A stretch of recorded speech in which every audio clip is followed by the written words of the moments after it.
Hello, you're watching PC Jack. When it comes to third-party controllers, there's a lot of options on the market. I'm always interested to take a look at controllers outside of the PlayStation, Xbox and Nintendo options, which is why when Mamba reached out and offered to send out their latest controller for review, I thought this would be an interesting opportunity to take a look at something a bit unusual compared to the usual options you get in the controller market. So today, we're taking a look at the Manba One controller. I've been using this controller in a couple of my favourite games, some of which push the controller a little further and some which I play a bit more casually. If you'd like to get your hands on this controller, Mamba have been kind enough to provide me with a discount code EJ2NYTXO for 10% off when purchasing the Manba One controller. So make sure to use that in the checkout and get the controller for even cheaper while the offer is still valid. Please note, while sharing this offer with you, I have not been paid to review this controller and my thoughts are not going to be swayed based on this offer that's been given. Now I have some thoughts, some of which are good and some that are bad, but if you don't want any fluff and can't stick around to the end of the video, here's the TLDR.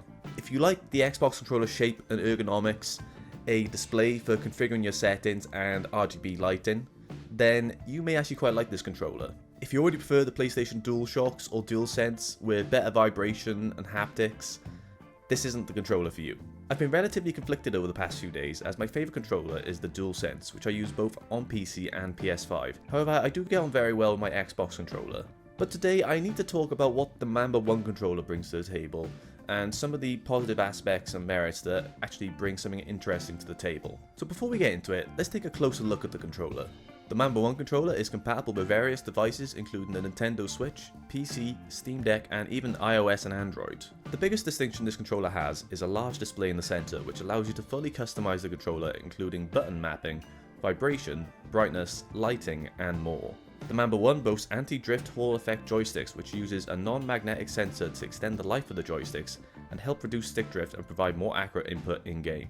This controller is advertised as having a high battery life of 1800 mAh as well as a 6-axis gyro function, as well as being able to use interchangeable joysticks with spares already included in the box. Also included is a handy little USB charging dock which you can set up on your desk to proudly display your controller while charging or not in use. Taking a closer look at the Manba One, you'll notice that the design is mostly exactly in line with your usual Xbox controller with the same ABXY button layout, D-pad and joystick location. It's worth noting that all these buttons have a nice tactile feel and actually feel quite nice to press. However, where things begin to differ is with the buttons at the bottom that allow you to pause as you would expect with the start button, but also allow you to navigate the controller's UI.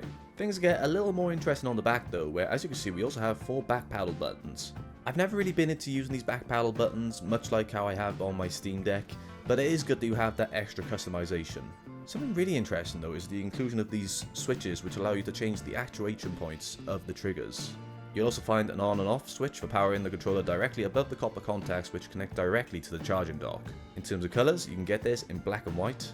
Obviously, we've been sent out the white one to review for today. However, the white model features a transparent coating which allows you to see some minor internals like the screws and hollowed out sections to reduce the weight. However, in my opinion, as this is going to be subjective, I really would prefer this to actually match the black controller a little more with a non-clear finish and more of a matte finish on here for a better grip, as the transparent design and the glossy feel just doesn't feel as nice to me. Now, it is worth noting you can actually remove this transparent cover. It just pops off with a magnetic grip, and then you are left with the more matte finish inside, but you do have a lot of these sharp edges which aren't as comfortable in your hands when you're using it. So I'd still recommend leaving the plastic cover on for more of a comfortable feel.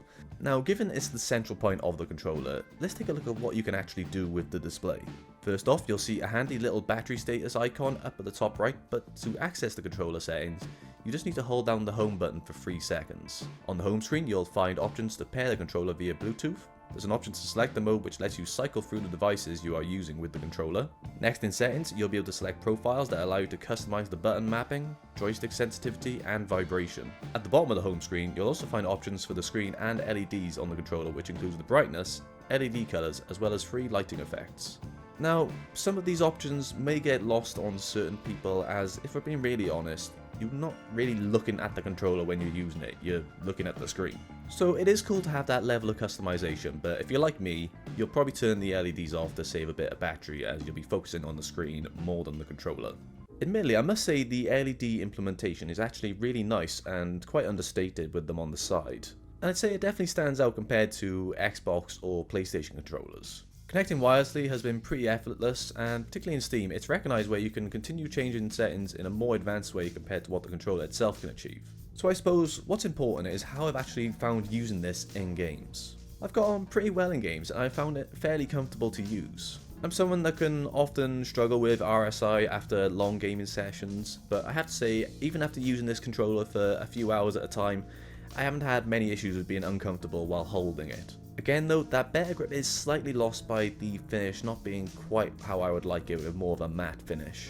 Now, I'm no pro gamer, but to say that this controller has put me at a disadvantage in games wouldn't be the case, and even though I'm more comfortable using a DualSense, if you're familiar with using an Xbox controller, then this will feel very familiar to you already. There is a slight bit of latency that I noticed when using it wirelessly, but it was nothing that was game breaking. Of course, this can be mitigated by just plugging it in and using it with a wired connection.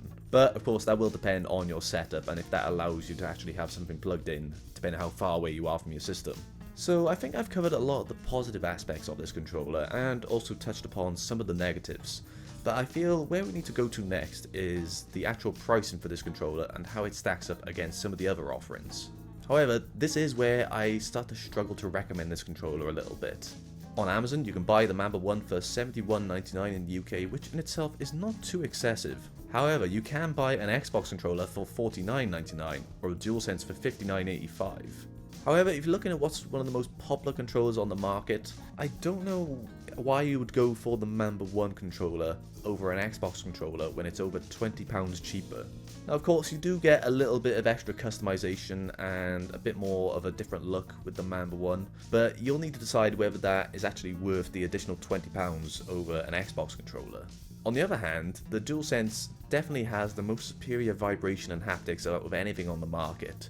And that's not even getting into the adaptive triggers that you get with the DualSense. So again, why would you spend an additional £10 on the Manba One, which really has inferior vibration? I bring these things up not to bash on the Manba One, but just to give you guys a clear idea of the reality of buying a controller nowadays, especially when there's so many options to consider. But if you like the features discussed in today's video, don't like the DualSense, and want that added level of customization with the familiar feeling of an Xbox controller, then maybe the Manba One is the one for you. Sometimes people want something slightly different to what is more commonly used, and the Manba One is certainly a welcome addition in that regard. So if you are looking for this controller and a lot of these options do appeal to you, then maybe I could recommend it in that instance, but again, it is going to depend exactly what you want out of a controller. But what do you think? Let me know down in the comments below. If you enjoyed this video, then please feel free to like and subscribe for more videos on the way soon. You can follow me on Twitter and Instagram at PCJack94. Thanks for watching, and I'll see you next time.